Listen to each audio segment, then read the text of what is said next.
Votre feuilleton à présent consacré cette semaine aux coopératives d'utilisation du matériel agricole, une manière aussi de créer du lien social. Antonin Blanc, Marie-Luz Applique. Je m'appelle Germain Bossu, 38 ans, je suis agriculteur à Condé-les-Autries, en bovin laitier. Je suis membre de la CUMA de Condé. Je m'appelle Sébastien Francard, j'ai 47 ans et je suis agriculteur à Cuperly dans la Marne et je fais partie de la CUMA de la Noblette. Je m'appelle Paul Gosset, j'ai 30 ans, je suis vigneron à Haï-Champagne et j'aimerais créer une CUMA en viticulture. Il est 8 heures du matin et à Condé-les-Autries dans les Ardennes, Germain et d'autres membres de la CUMA sont venus récupérer du matériel. Cet éleveur de bovins laitiers a rejoint la coopérative en 2007. Il fait partie des 32 adhérents qui ont choisi de mettre en commun leur matériel. Aujourd'hui, il a besoin d'un tracteur, alors il faut organiser le planning.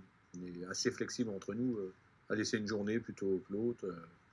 Après, il y en a qui sont plus du matin, d'autres plus du soir, donc du coup, on arrive à faire des grandes journées de travaux quand il y a du beau temps comme aujourd'hui. Créée en 1987, cette coopérative possède aujourd'hui un parc de 60 matériels différents, estimé à près de 2 millions d'euros en valeur d'achat. Grâce à cette CUMA, chacun réduit ses coûts de mécanisation d'environ 30%. J'ai certains adhérents qui m'ont dit « Aujourd'hui, je ne pourrais plus me passer de la CUMA ».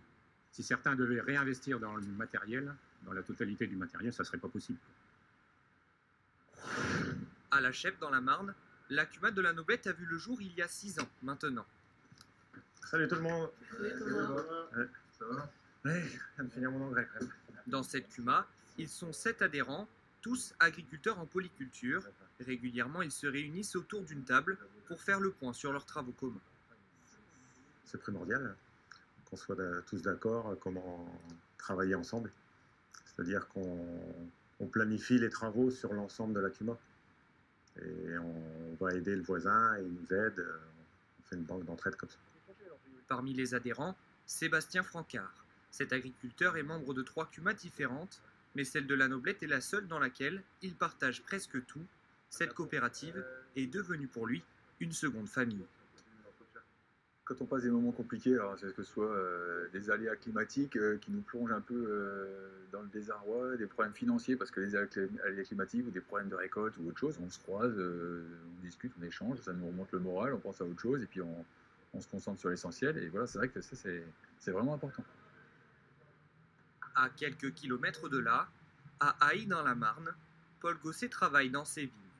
Ce jeune homme de 30 ans est locataire d'un vignoble de 4 hectares avec son père.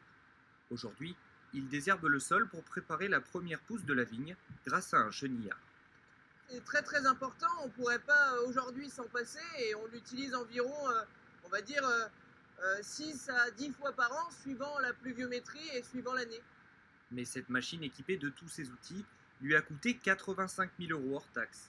Ajouté à l'ensemble de son matériel, cela fait de gros investissements pour sa petite entreprise. Maintenant, le matériel est plus fragile, certes, il est beaucoup plus pratique et il est beaucoup plus maniable, mais par contre, on a du matériel qui est très fragile et très coûteux. Quand mon père a payé son tracteur 200 000 francs à l'époque, maintenant c'est plutôt 200 000 €. Pour réduire ses coûts, Paul envisage de créer une CUMA viticole pour la saison estivale, avec sa cousine elle aussi, vigneronne à Haï. Demain, nous retrouverons Paul, Germain et Sébastien pour parler de leur engagement et de celui des CUMA dans la transition agroécologique.